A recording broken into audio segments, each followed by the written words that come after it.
This is Jujutsu Kaisen chapter 123, the Shibuya Incident part 41. Feels like just yesterday we were just like Shibuya Incident. Alternate title, a good matchup. Honestly, yeah. We got color pages. First of all, these color pages, I wish we could show you them, but we can't. they're very nice. He really put a lot of work into them.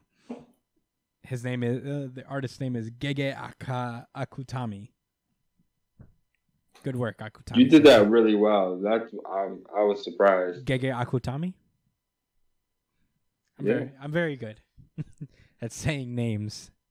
All right. So last we left off. Gege Akutami. Gege. Yeah.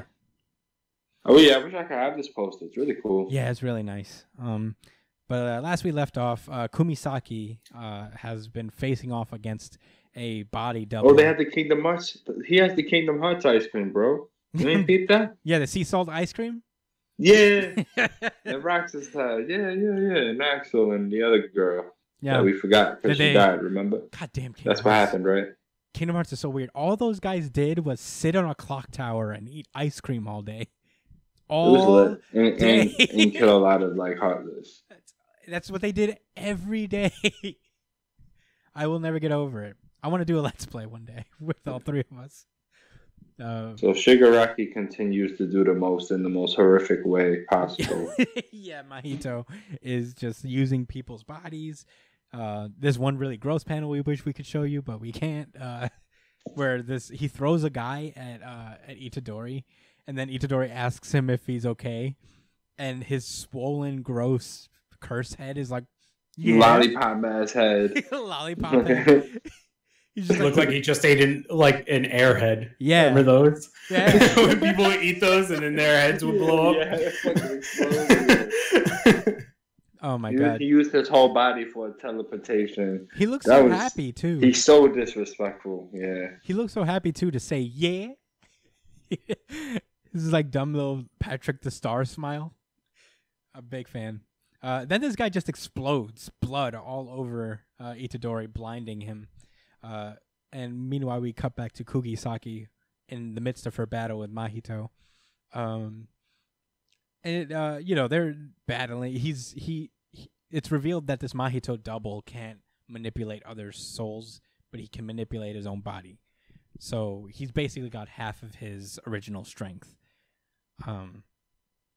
But with that being said, and Kugisaki is just trying to hold off, but Mahito keeps trying to troll her. He's like, that won't work. And she's like, I know that. But sometimes you just got to try.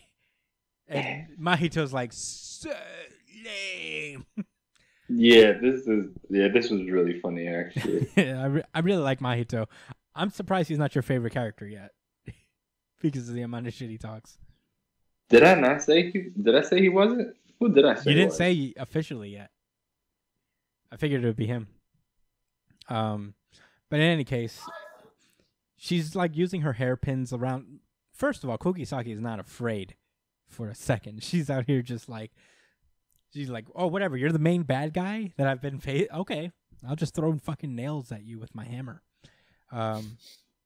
She uses her resonance and her hairpin all around. Her power is kind of like, it's a hard one to explain for me because it's been a while since I've seen her fight, but her main weapons are this nail and hammer, and she can essentially just like hammer your soul, and like she could basically do these voodoo things as well. She has like these voodoo dolls that she can smack them, and if she can connect them to your soul and then smash them, you take the damage of whatever of the golem that she uses.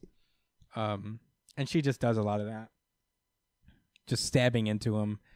Stabbing his soul, essentially, which is a big deal for Mahito because that's kind of his bag, his soul manipulation.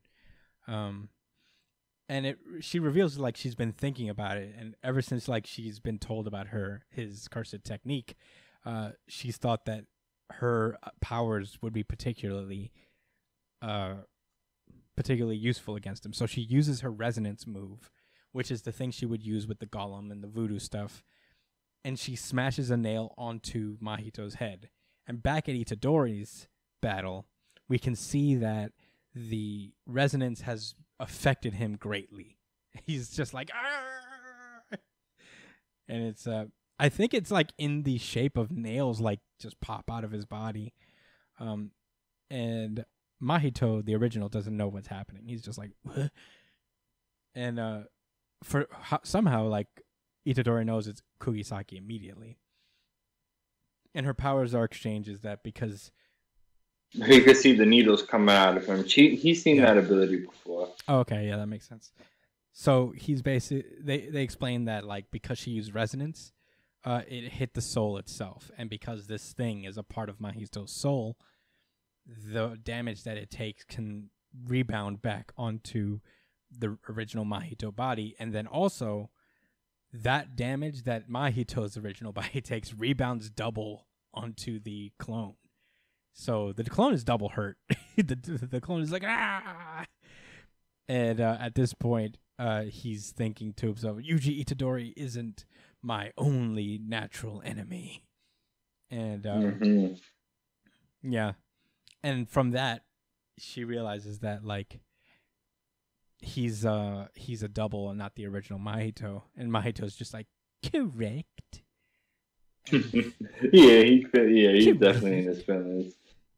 And that's where the chapter ends. This was a very excellent chapter, and I agree. It doesn't get the RGC, but very close. It's real close, and that's I mean, I love that they didn't just establish her as stronger than him. Like, I like that they made an effort to logistically make her powers a natural deterrent to him. Yeah. And, this was something she could have ran away from and said, okay, but she's getting rewarded for her courage and for actually trying. Because you never know. Especially, I guess, like on the battlefield with demons and weirdo cursed energy. You feel me? Yeah, so it made sense, and it wasn't corny. I loved it. And it's cool to see screen time with her.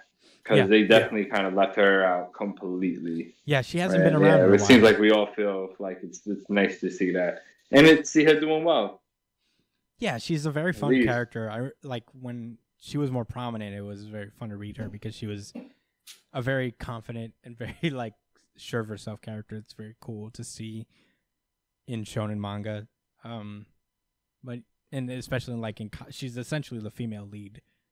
And not in a love interest way, but just like she's the most important female character in the bunch right now. But yeah, fun chapter, man. This was like a quintessential like Jujutsu Kaisen chapter where it was like, this is how this series action really works. There are rules, and we try to make it.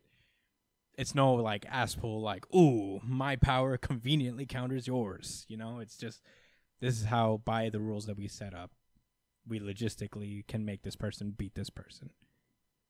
Even though there's, in theory, a gap in power and in status in the series. My name is Christian Espinol, and I want to thank you guys so much for watching New Jump City. If you enjoyed this podcast and you want to keep up with it, then please hit that subscribe button. If you have any general feedback for the show or just want to share your thoughts on the comics we just talked about, then drop them in the comments section below. We'd love to hear from you guys and start a dialogue.